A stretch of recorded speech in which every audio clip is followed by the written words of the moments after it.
Bapak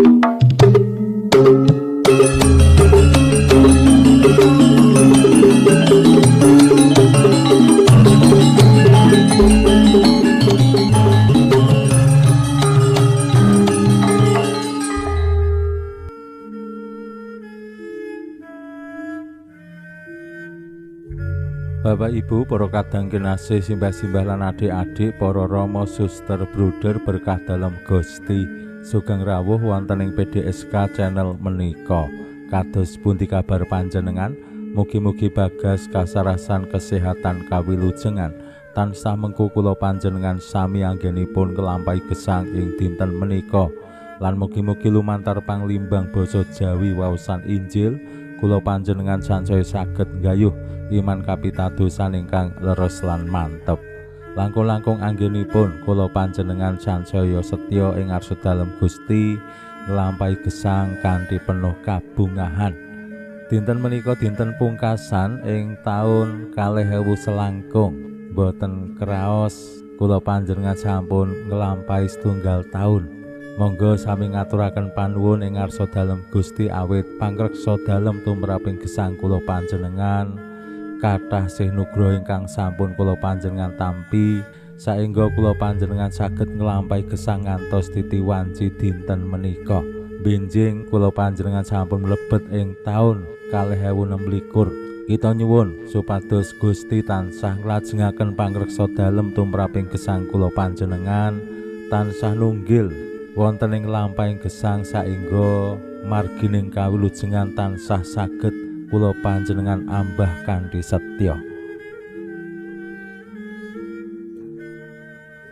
Waosan Injil dinten menika nyariosaken kados pundi Yohanes lumantar Injilipun asung paseksen menggaing sinten menika Allah Sang Sabda ingkang wiwit sakawit sesarengan kalian Allah nitahake samukawis lan manjalma dados manungsa.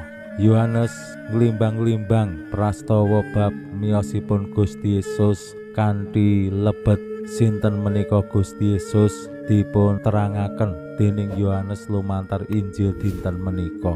Pramila monggo kita pirengaken sabda dalem Gusti ing dinten menika lan kita wiwiti kanthi sembahyang sawetawis.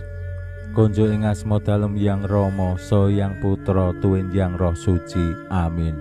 Suawi sami munjuk Gusti Yesus sabda dalem Yang Rama ingkang sampun manjalma mugi karsa ngandika dhateng kawula wonten ing asepen ing telenging manah kawula. Kabeh kegiatan lan panglipur ingkang manjing ing sabda dalem kapenuwana kawula mawi roh ing kawicaksanan dalem. Mugi-mugi srana anggen kawula maos lan mirengaken sabda dalem kawula sansaya nunggil ing sampeyan dalem. Amin. Waosan Injil kapetik saking Injil Yohanes bab 1 ayat 1 ngantos dumugi 18.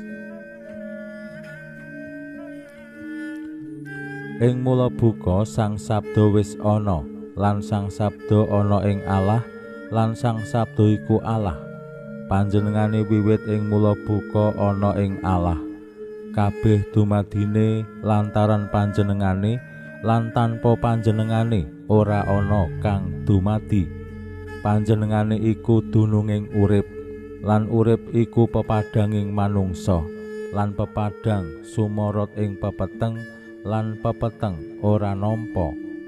Ana wong kautus ing Allah aran Yohanes, tekane perlu aweh paseksen bab pepadang supaya kabeh gelem ngandel. Wong mau dhewe dudu pepadang nanging mung kautus nekseni pepadang. Dene pepadang jati kang paring padang marang saben wong saiki rawuh ing donya. Sang pepadang mau ana ing donya lan donya dumadi lantaran panjenengane, nanging donya ora gelem ngakoni. Kagungan dalem piyambak dirawuhi nanging emoh nampa. Dene sing sapa ngandel lan nampa panjenengane diparingi wewenang dadi putraning Allah. Laire ora saka getih, ora saka nafsuning daging utawa kareping priya, nanging saka Allah. lan Sang Sabda manjalma dadi manungsa lan dedalem ing kita. Dene kita padha nyawang kamulyan dalem, kamulyaning putra dalem Hyang Rama penuh sih lan kasunyatan. Yohanes aweh paseksen mangkene, ya panjenengane iku kang dak sebutake rawuhe sawise aku, nanging dhisiki aku, awit wis jumeneng sadurunge aku. Saka penuhing sih dalem kita kabeh nampa nugraha ganti nugraha. Angger-angger diparingake lantaran Nabi Musa, nanging sih lan kasunyatan lantaran Sri Yesus Kristus. Durung tau ana wong kang weruh Gusti Allah, putraning Allah ontang-anting, kang kacelak Hyang Rama, kang ngandharake.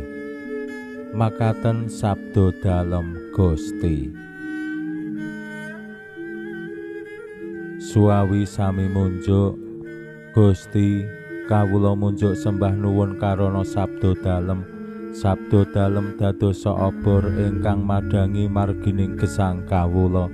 Katuntuna kawula sageta sabda dalem menika numusi manah ngantos tansah ngrembaka kangge nggayuh gesang ing suwarga. Amin. Bapak Ibu para kadang kinasih simbah-simbah lan adik-adik, Yohanes miwiti Injilipun kanthi asung paseksen menggaing sinten menika Gusti Yesus ingkang nembe kemawon kula panjenengan pahargya miyosipun. Tumraping Yohanes, Gusti Yesus menika Sang Sabda ingkang wiwit sakawit manunggal ing Allah lan nitahake samukawis sesarengan Allah, lan Sang Sabda menika pepadang jati ingkang nyunarake sih lan kasunyatan dalem Allah tumraping donya sing dikuasani dening pepeteng. Mila Gusti Yesus menika nggih Sang Pepadang. Saben-saben kula panjenengan ngriyayakake Paskah, mirungganipun ing malem Paskah awake dhewe ngawontenake upacara pepadang. Menika mratelakaken bilih iman kapitadosan kula panjenengan dumateng Gusti Yesus menika ya iman dumateng Sang Kristus pepadanging donya. Mila channel kula menika kula caosi nami PDSK, Pepadang Dalem Sang Kristus. Supados menapa ancas tujuan kula, pikajengan kula, renungan-renungan ingkang kula damel, panglimbang ingkang kula caosaken dumateng Bapak Ibu para kadang kinasih menika nggih asung pepadang anggenipun bangun iman lan nglampahi gesang saben dintenipun.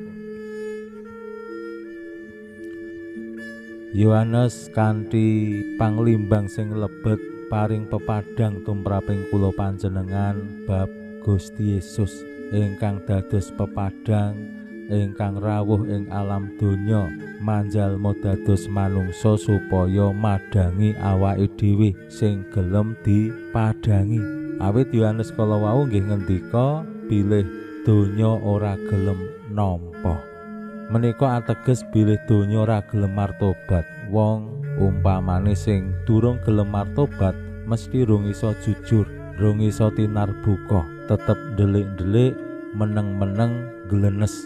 Apa-apa kabeh ditutupi supaya apa tetep ana ing pepeteng. Mila yen kula panjenengan derek Gusti lan pitados ing panjenengane, awake dhewe ya ngupadi urip ana ing pepadang, kasunaran pepadang. Yen kula panjenengan niteni wonten ing dalan sakmenika kathah motor mobil lampune padang-padang, kepara lampune kuwi le nyorot blerengi mripat.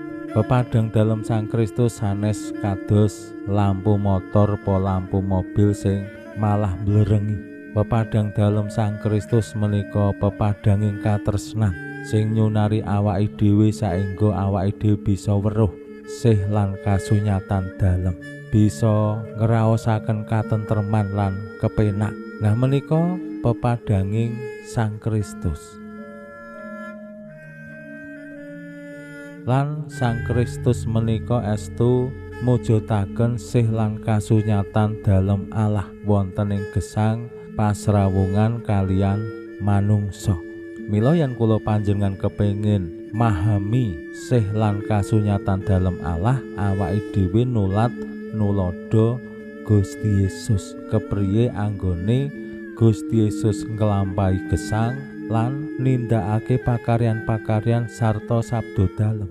Nah menika sih lan kasunyatan dalem Allah.